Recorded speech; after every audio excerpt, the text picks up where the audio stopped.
Menjadi yang cantik, agak yang tampan. Ujang kuku. Wapiu.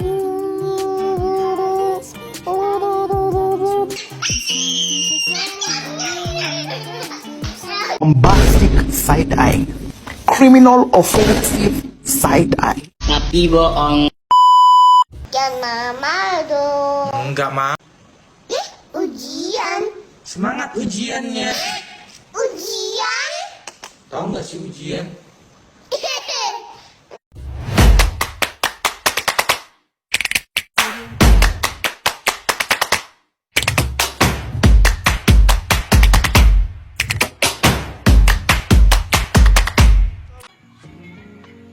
Assalamualaikum warahmatullahi wabarakatuh. Perkenalkan, nama saya Nurul Alma Asofi, NPM 23110300097, Fakultas Tarbiyah dan Keguruan dari Prodi Manajemen Pendidikan Islam. Di sini saya akan menyampaikan materi yang berjudul Peningkatan Mutu Guru di Indonesia Telaah Undang-Undang Nomor 14 Tahun 2005 tentang Guru dan Dosen. Baiklah, menuju materi yang pertama, yaitu Undang-Undang Nomor 14 Tahun 2005 tentang Guru dan Dosen. Salah satu tujuan pokok negara sebagaimana tertuang dalam pembukaan Undang-Undang Dasar 1945 alinea keempat ialah mencerdaskan kehidupan bangsa. Ini artinya sejak awal berdirinya negara, kebodohan dan tingkat ilmu pengetahuan masyarakat yang rendah merupakan persoalan real yang perlu ditangani melalui sistem pendidikan nasional yang menyeluruh dan terpadu. Ditangani melalui sistem pendidikan perlu pembenahan, pembaharuan, peningkatan, dan intensifikasi yang terus-menerus, salah satunya dengan disahkannya Undang-Undang Guru dan Dosen. Penjelasan Undang-Undang Nomor 14 Tahun 2005 tentang Guru dan Dosen yang dimaksud dengan kompetensi kepribadian adalah kemampuan kepribadian yang mantap, berakhlak mulia, serta menjadi teladan peserta didik. Yang pertama, kepribadian yang mantap dan stabil.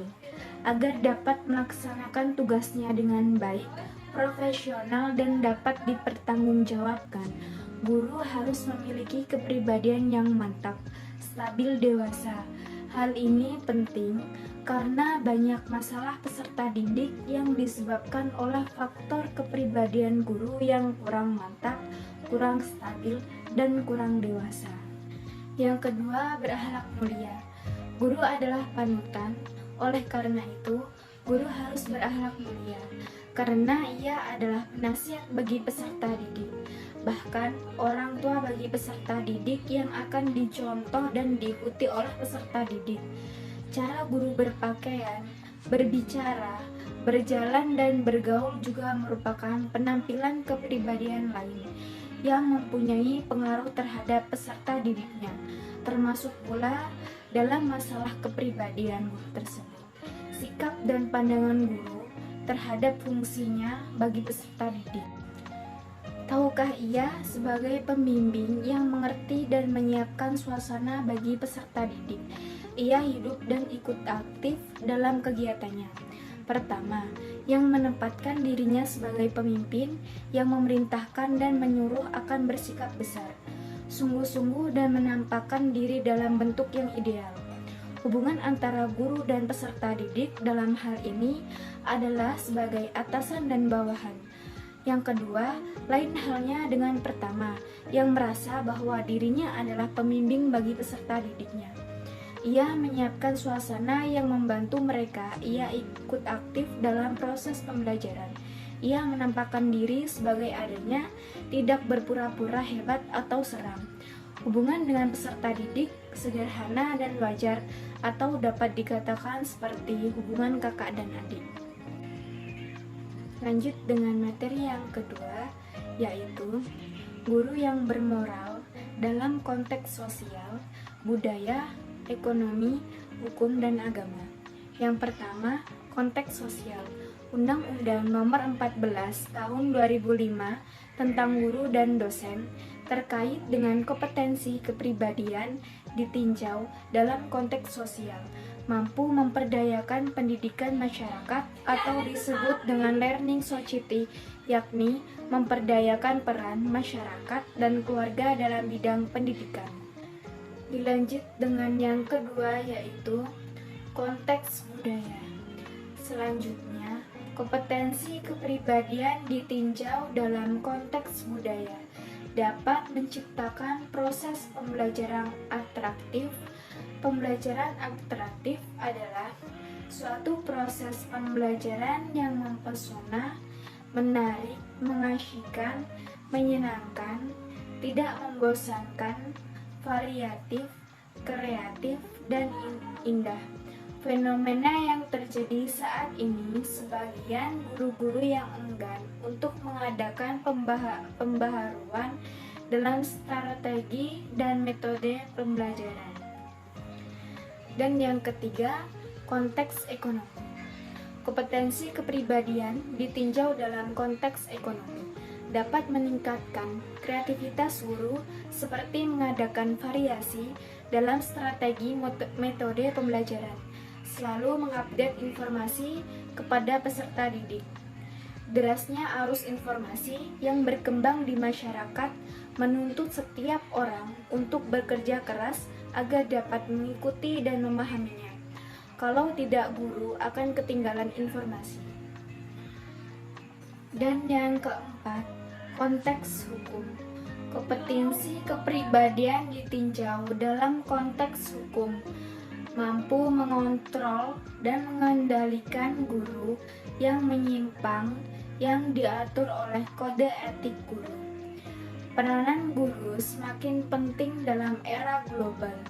Hanya melalui bimbingan guru yang profesional, setiap siswa dapat menjadi sumber daya manusia yang berkualitas, kompetitif, dan produktif sebagai aset nasional dalam menghadapi persaingan yang makin ketat dan berat sekarang dan di masa datang. Dan materi yang terakhir yaitu analisis evaluasi kinerja Undang-Undang Guru dan Dosen. Evaluasi kinerja, kompensasi, dan sanksi merupakan bagian yang tidak dapat dipisahkan. Pisahkan secara non-aktif, misalnya dari evaluasi kinerja akan bisa dilihat layak atau tidaknya pegawai tersebut mendapatkan kompensasi yang layak. Begitu juga dengan pemberian sanksi. Implementasi kebijakan Undang-Undang Guru dan Dosen. Kebijakan profesi guru di Indonesia diatur dalam Undang-Undang Republik Indonesia Nomor 14 Tahun 2005 tentang Guru dan Dosen. Selanjutnya disebut dengan UUGD.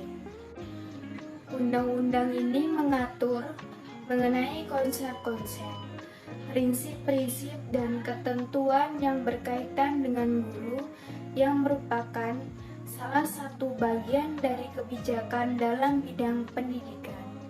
Untuk itu, adanya Undang-Undang Guru dan Dosen merupakan salah satu dasar hukum yang menjadi kajian dalam hukum pendidikan. Sejak adanya Undang-Undang Guru dan Dosen, guru diakui sebagai tenaga pendidikan profesional.